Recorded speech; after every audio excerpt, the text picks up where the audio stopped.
Estimados participantes, gusto en saludarlos. Mi nombre es Tamara Riveros, soy enfermera docente de la Universidad del Desarrollo y enfermera especialista en cuidados intensivos coronarios. En esta oportunidad voy a hablar con ustedes sobre introducción de las infecciones asociadas a la atención de salud. Voy a hablar general sobre aspectos microbiológicos de las infecciones asociadas a la atención de salud. Los microorganismos son parte de todo ecosistema donde conviven con seres vivos multicelulares. El cuerpo humano está colonizado con millones de microbios, pasajeros benignos se les dice, y esto le podríamos llamar como microbiota normal. Los microorganismos patógenos son especies microbianas que cuentan con la capacidad de dañar al ser humano, que pueden producir entonces una infección. Las enfermedades infecciosas comienzan con una colonización, y esta colonización microbiana puede culminar con eliminación del microorganismo sin afectar al hospedero. Puede ser una infección en la que los microbios se multiplican y obligan al hospedero a lanzar una respuesta inmunitaria o de otro tipo, y también un estado de portador transitorio prolongado. Tipos de microorganismos. Voy a hablar acá sobre características generales de las bacterias. Son microorganismos procariotas, eso quiere decir que no tienen núcleo definido. Tienen un nucleoide, que es un ADN bacteriano, que tiene una sola molécula de doble cadena. Tienen una pared celular rígida, excepto el género de Mycoplasma. Y además, esta misma pared celular sirve para clasificarlas en bacterias gram positivo y gram negativo. ¿Cómo? Con una tinción de gram, y que divide a estas bacterias en estos dos grupos. De acuerdo a la composición de la pared celular, se pueden teñir. Cuando se tiñen del color púrpura, en este caso serían gram positivo. Cuando permanecen sin teñirse, serían gram negativo, a las que luego se les tiñe con un color rojo o rosado, ¿ya? Las bacterias cuentan con mecanismos como flagelos, fimbrias y también cápsulas. Sobre los hongos. Muy general decir que son organismos no fotosintéticos y eucariotas que tienen un núcleo definido, a diferencia de las bacterias, ¿cierto? Que lo habíamos mencionado anteriormente, que producen esporas y que son, cuando son patógenos, suelen causar enfermedades que van desde infecciones cutáneas, como una micosis superficial, hasta infecciones sistémicas graves, como micosis profundas. Y ahora les voy a comentar generalidades de los virus. Los virus son agentes infecciosos constituidos por dos componentes. Uno, un genoma formado por ácido ribonucleico, ARN, o ácido desoxirribonucleico, o ADN, pero no por ambos, solo uno. Es una estructura que contiene proteínas, una cápside o envoltura vírica, y que está diseñada para proteger al genoma. Numerosos virus tienen características estructurales adicionales a lo que acabo de mencionar. Envolturas compuestas por bicapa lipídica que contienen proteínas derivadas de una célula hospedera infectada, cuya presencia o ausencia distingue aún más el grupo de virus de otro. El virión es una partícula de virus completa que posee estructuras adicionales. Por ejemplo, la envoltura con bicapa lipídica. Es un sistema de administración que rodea una carga útil de ácido nucleico. Este sistema de administración está diseñado para proteger el genoma, permitiendo que el virus se una a las células del hospedero. La carga útil es el genoma vírico, y también puede incluir las enzimas necesarias para los pasos iniciales en la replicación vírica. Patogenicidad y virulencia dependen de una gran variedad de características estructurales y funcionales de los virus. Sobre los coronavirus. Son partículas pleomorfas, grandes, envueltas con una disposición distintiva de picos o pleplómeros que se proyectan desde sus superficies, que hacen una similitud a una corona solar, lo que le da el nombre. El genoma de los coronavirus es el más grande descrito hasta el 2019 para cualquier virus de ARN. La familia de este virus tiene una amplia distribución en la naturaleza que está presente principalmente en los animales. Hasta el 31 de diciembre del 2019 se conocían 4 coronavirus que afectaban frecuentemente al ser humano, produciendo principalmente un resfrío común. En 2002 aparece el SARS, que es el síndrome respiratorio agudo severo, en China con 8.000 casos, con un 10% de mortalidad, contenido sin reportarse nuevos casos desde el 2003. Posterior a eso, el 2012 aparece MERS, que es el síndrome respiratorio del Medio Oriente, en la península arábica con alrededor de 3.000 casos y con una mortalidad cercana de 40%. Sobre el SARS-CoV-2. COVID-19 es la enfermedad causada por este nuevo coronavirus, identificado y caracterizado a partir del 31 de diciembre del 2019. El reservorio es la naturaleza, en la naturaleza del murciélago, y por mecanismos que aún no se conocen, se produjo un salto interespecie afectando finalmente al hombre en la cadena de transmisión, y es lo que estamos actual en esta pandemia. Sobre la patogenicidad. Un microorganismo patógeno posee la capacidad de causar enfermedad. Acá se muestra una tabla con tipos de infecciones. Dentro de ellas podemos ver infección asintomática y su significado es que es una infección sin síntomas detectables. También pueden ver la infección oportunista, que es una infección debida a organismos que habitualmente no causan enfermedad a menos que las defensas del hospedero estén afectadas. También podemos ver la fulminante, que es una infección que se presenta de forma súbita e intensamente. Sobre la patogenicidad vírica. Los virus solo se replican al interior de las células vivas. Por lo tanto, las primeras manifestaciones patogénicas de las infecciones víricas se observan a nivel celular. La patogenia vírica, a nivel celular, las células responden de muy diferentes formas a las infecciones víricas. Todo depende del tipo de célula y el tipo de virus. Son muchas las infecciones víricas que transcurren sin producir ningún cambio morfológico o funcional evidente en esta célula infectada. No obstante, cuando existen, estas modificaciones detonan varias respuestas observables que pueden superponerse. Después de multiplicarse en el sitio de infección, los virus pueden permanecer ahí o moverse a otros lados.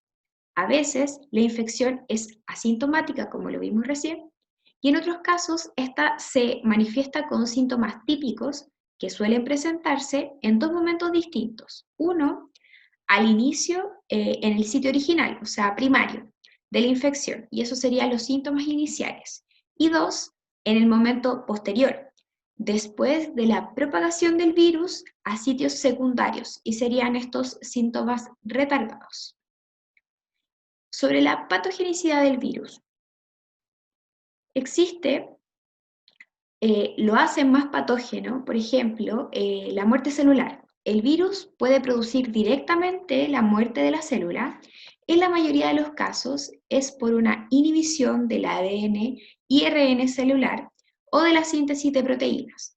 Algunos virus poseen estos agentes específicos que llevan a cabo esta función. Y la célula muerta o agonizante libera una progenie de virus que repite el proceso de replicación. También los virus se hacen más patógenos por un principio de transformación. Algunos virus transforman las células normales en células malignas, distinto a la muerte celular mencionada recién. Las células malignas crecen con mayor facilidad y su periodo de vida puede prolongarse de modo indefinido. La transformación es un proceso genético irreversible que sobreviene cuando el ADN vírico se integra al de la célula. También, como patogenia vírica, está la fusión celular. Algunos virus pueden estimular la fusión de las células que infectan, generando células gigantes y multinucleares. Al parecer, porque el virus produce cambios estructurales en las membranas plasmáticas del hospedero.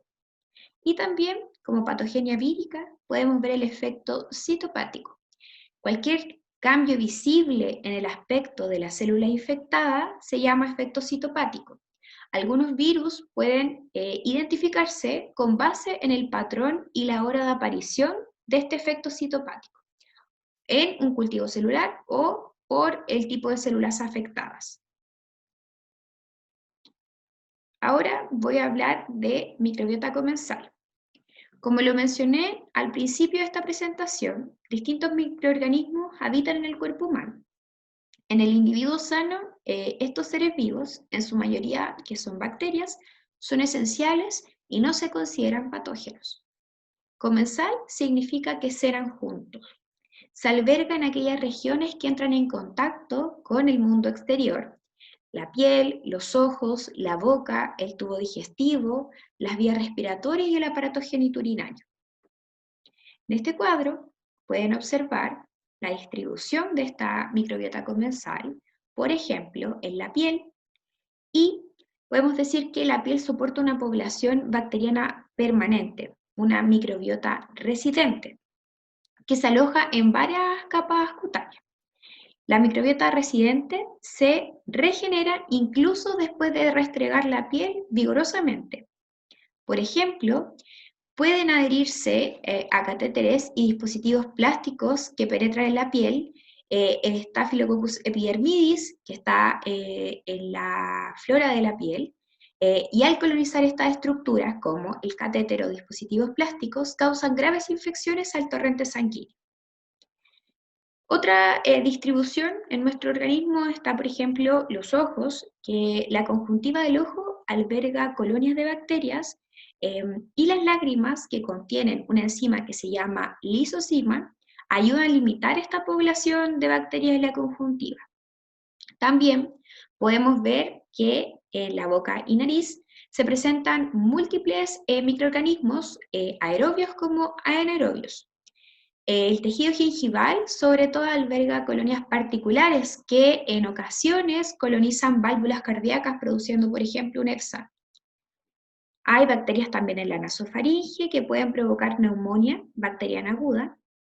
Y en el intestino, hablando primero del estómago, podemos decir que la densidad de bacterias es baja por la presencia de enzimas gástricas y un pH ácido, ¿cierto? Y la densidad de microorganismos va aumentando a lo largo del tubo digestivo, de que se va avanzando en este tubo digestivo. En el intestino grueso hay mayor densidad de microorganismos. Y en el sistema genitourinario podemos decir que la vagina tiene pH bajo por presencia de bacterias del género Lactobacillus. La población de Lactobacillus estables hace que haya una protección para prevenir, por ejemplo, vaginosis bacteriana. La orina es estéril en el riñón y en la vejiga, que se puede contaminar cuando llega, por ejemplo, a la uretra. Sobre infecciones asociadas a la atención de salud. Las infecciones asociadas a la atención de salud, llamadas IAS, se originan en instituciones de atención sanitaria y pueden afectar tanto a los pacientes como al personal de salud durante la atención de salud. Las IAS son el resultado de secuencias de interacciones y condiciones especiales que permiten que un agente infeccioso ingrese y afecte a un hospedero susceptible. Específicamente se requiere que un microorganismo deje el lugar en el cual él habita y se reproduce a través de una puerta de salida. Luego, mediante un mecanismo de transmisión, debe encontrar la puerta de entrada en el sujeto susceptible para que adquiera la infección. En este caso sería el hospedero o huésped susceptible. Posteriormente se va a requerir que este hospedero o huésped susceptible desarrolle la enfermedad. Esta secuencia de interacciones específicas se conoce como cadena de transmisión. Importante, existen las infecciones asociadas a la atención de salud y en este cuadro muestro qué infecciones existen en esta atención de salud, como la infección al torrente sanguíneo asociado al catéter venoso central, la infección del tracto urinario por un catéter urinario permanente, infecciones de herida operatoria, síndrome diarreico agudo por Clostridium difficile en pacientes adultos, neumonía asociada a la ventilación mecánica, endometritis posparto y infecciones del sistema nervioso central asociadas a válvulas derivativas. Estas infecciones siguen en los establecimientos de salud, no porque existe la actual pandemia, se fueron. Entonces es súper importante recalcar que las medidas de precaución estándar, las medidas de precaución adicionales, entre ellas de las precauciones estándar, la higienización de manos antes, al momento de atender y después de atender a un paciente es primordial para evitar muchas veces y muchas de estas infecciones, ¿ya? Así que hago ese llamado a que me imagino que la carga laboral es muy importante, en estos momentos muy alta, pero no se deben descuidar este tipo de infecciones y el cuidado y la seguridad del paciente que estamos atendiendo. Sobre los mecanismos de transmisión. Para que ocurra la infección o colonización, tiene que darse una secuencia de elementos que se unen para transmitir un organismo infeccioso a un huésped susceptible, que lo mencionamos en una diapositiva anterior. Entonces, en esta cadena de transmisión, tenemos microorganismos infecciosos, tenemos un reservorio que podrían ser pacientes, podrían ser las manos del personal de salud, visitas, superficies, instrumental, equipos biomédicos. Como puerta de salida, el aparato digestivo inferior, la vía aérea superior, soluciones de continuidad de la piel. Mecanismos de transmisión, contacto por gotitas o por núcleos de gotitas, que también es llamado transmisión aérea. Y por puerta de salida, vía aérea superior y mucosas de la cara, soluciones de continuidad de la piel, aparato digestivo superior y aparato genitourinario. Y posterior a eso, que haya un huésped susceptible para contraer esta infección. La transmisión por contacto. El contacto directo, cuando el microorganismo pasa de la puerta de salida del reservorio al hospedero susceptible, sin mediar otros elementos ni intermediarios en la transmisión. Por otro lado, el indirecto es cuando el hospedero susceptible entra en contacto con el microorganismo infectante por medio de un intercambio inanimado, por ejemplo, ropa, fómites, superficies de la habitación, o animado, las manos del personal de salud u otro paciente. Si bien es un requisito previo de la transmisión establecer la capacidad del agente de sobrevivir en el ambiente, la sola identificación de este agente en el ambiente no basta como condición única para explicar la transmisión.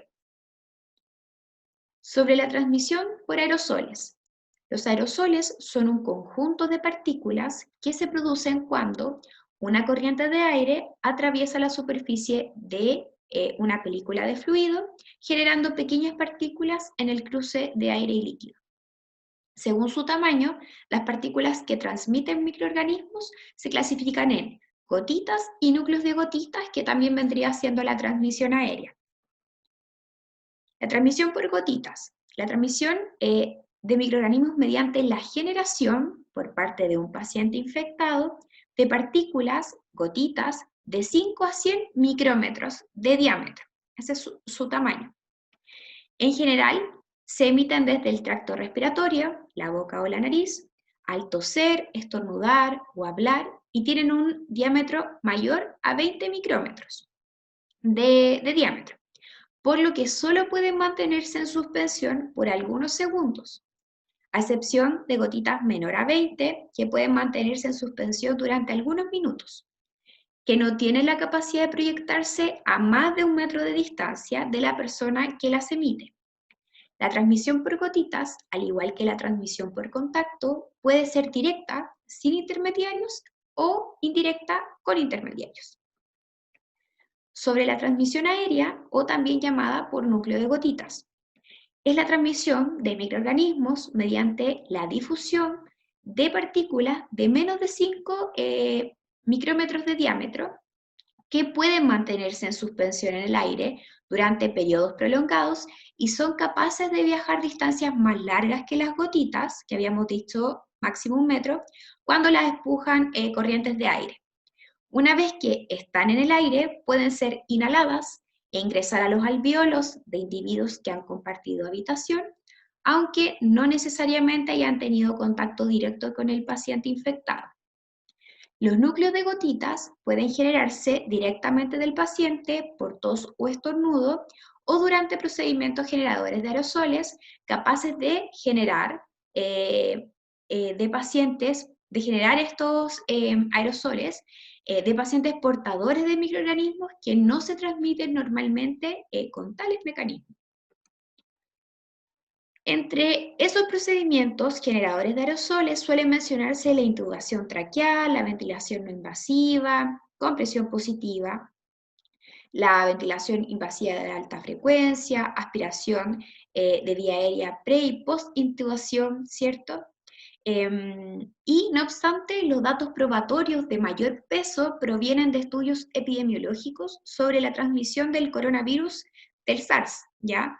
Que indican que los procedimientos de mayor riesgo son la intubación traqueal, la ventilación no invasiva, la traqueotomía y ventilación manual antes de la intubación. Sobre la transmisión del SARS-CoV-2.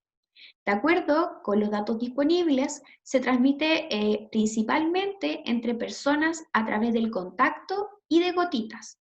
En un análisis realizado en China que incluyó a 75.465 casos de COVID-19, no se notificó transmisión por vía aérea.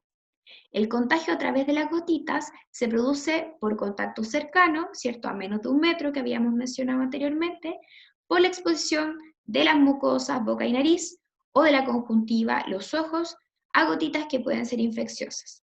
Además, se puede producir transmisión por gotitas a través de fómites en el entorno inmediato de la persona infectada. Se puede contagiar por contacto directo con una persona infectada y de forma indirecta por contacto con superficies, como se menciona recién, que se encuentren en el entorno inmediato con objetos que haya utilizado. La transmisión aérea de este virus, del SARS-CoV-2, podría ser posible en circunstancias y lugares específicos en que se efectúen procedimientos o se administren tratamientos que puedan generar aerosoles. Y como se mencionó anteriormente, esta transmisión aérea podría ser por intubación endotraqueal, que en este caso es un procedimiento que genera aerosoles, al igual que aspiración abierta, ventilación manual antes de la intubación y desconexión del paciente de un ventilador, entre otros. Con esto terminamos esta cápsula introductoria a las infecciones asociadas a la atención de salud. Espero le haya servido y muchas gracias por su atención.